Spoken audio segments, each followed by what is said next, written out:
Good morning, Dan and Amy. The Trump campaign is up with a new ad riffing off of what is, I think, going to be an indelible moment in this campaign, this election season, and that's Nancy Pelosi on that late night talk show in front of her refrigerators, profiling her stock of Dove bars and other chocolate in advance of Easter Sunday. We turn now to that $350 billion fund to help small businesses and its workers get through the shutdown. It will be up to Congress to restock it. But Democrats blocking that move this morning. They asked for $250 billion in 48 hours. I said, well, I don't think so. They objected, and I congratulate the Senate Democrats. Speaker Pelosi, what are you going to share with us from your home? Chocolate candy. Thousands have been forced to wait for hours at food banks all across the country. This is oh my chocolate, and then we have some other chocolate here. We just got to restock the ice cream. You don't want to eat up everything all at one time. I can't do it much longer. I'm trying so hard. We were, shall we say, enjoying. Having to admit that, yeah, we're starving, and I like it better than anything else. Taping this segment, there are 22 million people out of work. This specific program is about stopping job losses today. This is hurting people bad. Other people in our family go for some other flavors, but right now it's survival move. You don't know where that next something else is going to come from. I don't know what I would have done if ice cream were not invented. I just wonder. Yeah, delightful.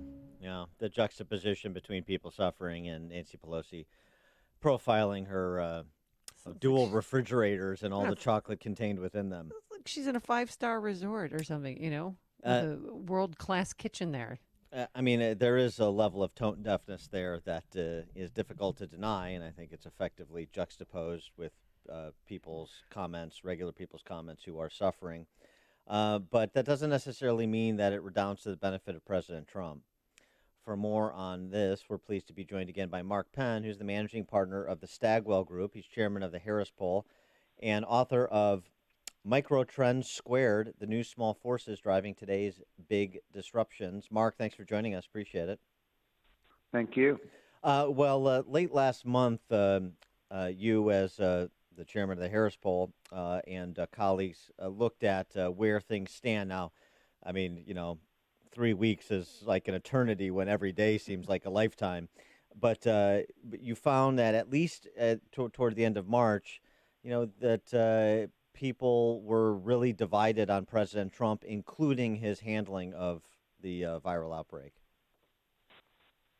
Well, we have a new poll that's been updated, and we consistently find President Trump, he was at 49% job approval, which was really actually a record high for President Trump. And he was at 51% approve of his handling of the virus. And despite the economic troubles, at about 56% in terms of approval for the economy. So you wouldn't say that he's galvanized the nation around him, but he's kept his support. He's increased it somewhat. And it's still a highly partisan country, but he is close to his record highs at this point. But for all the talk of where's Joe Biden trying to get into the news cycle, it seems from your polling that it may be better for Joe Biden not to be in the news cycle, just to step back and not make mistakes and let Trump live or die based on the public's perception of his performance. Well, at this point, I don't think Biden has much choice. I suppose he could have tried to play a leading role, come to D.C., create a task force of his own, or I think he could have sat it out and said, well, okay, Trump will rise or fall on the basis of this, and then I'll come in later on. And I think obviously that's the approach that was taken.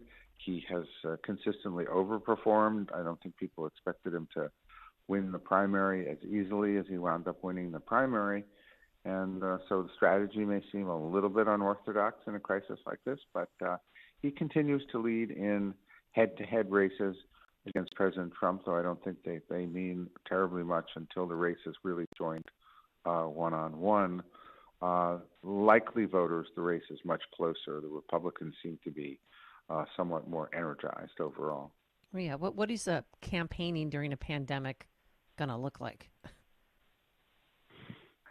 Well, a lot of it's funny in that campaigning had pretty much moved to television, and then actually with Trump, it had moved back to the field and back to big rallies, and now with the pandemic, it will move back to television and be much more of a television campaign because I don't see how these big rallies are going to be held in the same way that they were being held, at least not early on in the campaign. That seems to actually, and perhaps counterintuitively, benefit Joe Biden because you can hide him. And again, interesting in your surveys. Oh, not surprising, but it's interesting to revisit. Trump is not very well liked. He's got about a -22 in likability, but as you just pointed out, his favorability rating is much different. It's 50-50, effectively. And so people may not personally like him, but they can appreciate some of the things that he's doing and how those things are impacting their lives. And it seems to me that the play for Joe Biden, the entire value proposition is, I'm a likable, normal guy. And if he can clear the I'm also competent enough to be president of the United States threshold, which seems to be his real hurdle, then he can win on likability. Well, I think that's right. I think he's likable. I ran in the most recent poll a whole series of adjectives, and Biden did very well on healthcare, education, issues like that, but Trump did very well on the economy, right? Terrorism, standing up to China. So Trump has kind of core attributes and shaking up Washington and the political establishment. So they both have strengths and weaknesses, and the question is which strengths will people be looking for come election day? And I think that's what's going to have to be defined by the campaign, defined by the performance of the president as he comes out of this. The president gets much better ratings on what he does than what he says, and I think that's been quite consistent. Obama used to get much better ratings on what he says than what he does, and when I worked with President Clinton, he also got better ratings for what he did over what he did as president over what he did, obviously, in his personal life. Yeah, I mean it's interesting because that's a real question. The American people: do you just want to be fed beautiful lines, or do you want to see productive things done? That's a choice. You going back to Pelosi, if we could, you had a good piece in at thehill.com in which you write, even in Star Wars, the Galactic Senate figured the Galactic Senate figured out how to meet across galaxies. You are a proponent of reopening the House of Representatives, that is. Well, I think several things are going on, which I note in the piece. Number one, how is the country being governed now, spending trillions of dollars? You're not attending congressional hearings on television. You're not seeing open floor debates. What's happening is that there are secret caucus meetings at which the business of the country is being done. And if they could hold secret caucus meetings, well, they certainly could hold open session of Congress. And I said, well, look, how much more difficult would it be than whatever members are there, properly distanced, but everyone else has a screen stuck in their chair, and they could appear virtually, hold the session, and they could be voice print authenticated, so they could vote. And there's no new technology that would need to be invented. You could stick an iPhone or in every seat and stand it up. I mean, it's absolutely ridiculous after all these weeks that we don't have a functioning Congress. Supreme Court is functioning. They're doing oral arguments by phone, and the public can listen in. The president is out 2 hours a day giving a briefing, and Congress is meeting in secret. This is wrong. It's a great point, and I don't think it's a point that's been appreciated enough, including by myself until I read your piece. You're absolutely right. It's being done at the leadership level, meaning Pelosi and McCarthy, McConnell and Schumer, and then the other members of Congress, the House and the Senate, are more so the House than the Senate, are sort of just bit players in all this. When, as you say, $6.5 trillion in. We should be having robust debates about the spending that kind of money. That's right. I mean, I think that means that Pelosi's making all decisions. The committees and committee chairs and regular members and minority rights don't really exist at the moment. And then all the rest of the business. What should we be doing on immigration? How are these programs working? What about the healthcare system? There should be congressional hearings on all of this, not partisan hearings, but real hearings, right? And the public is getting absolutely crickets from the most important, and third branch of government, which has now been allowed to be run by effectively one person. And pointed out, and in my polls, Pelosi is seen as perhaps the most partisan person in this entire pandemic. 60% of the voters say she's acting out of partisan political motives.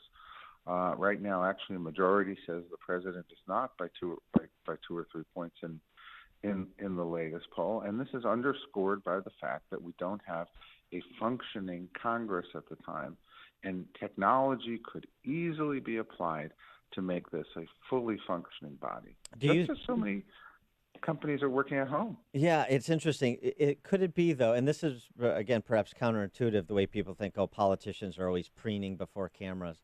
Well, I'll tell you what, there's a lot of politicians that don't want to be noticed, because not being noticed is great incumbency protection, particularly in an environment like this where we're like all cryogenically frozen, or at least a lot of our lives are cryogenically frozen. And this is complicated, and these are difficult trade-offs that have to be figured. And you know what? Keeping my head down, saying nothing, not being seen or heard from probably would benefit me the longer this goes into, the core of the election season.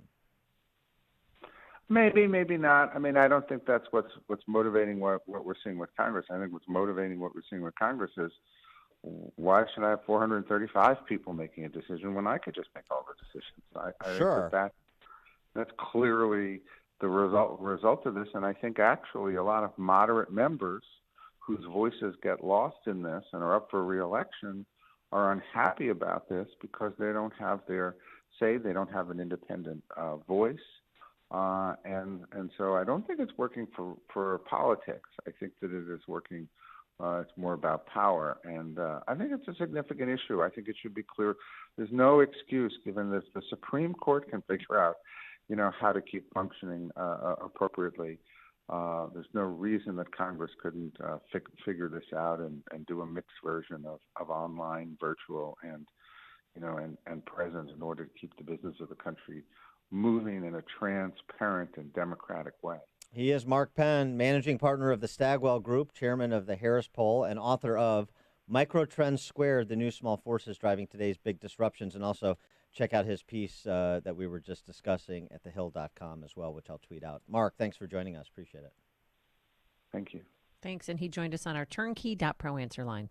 Listen to podcasts of Dan and Amy from the AM 560 mobile app. Download it today at 560theanswer.com/mobile.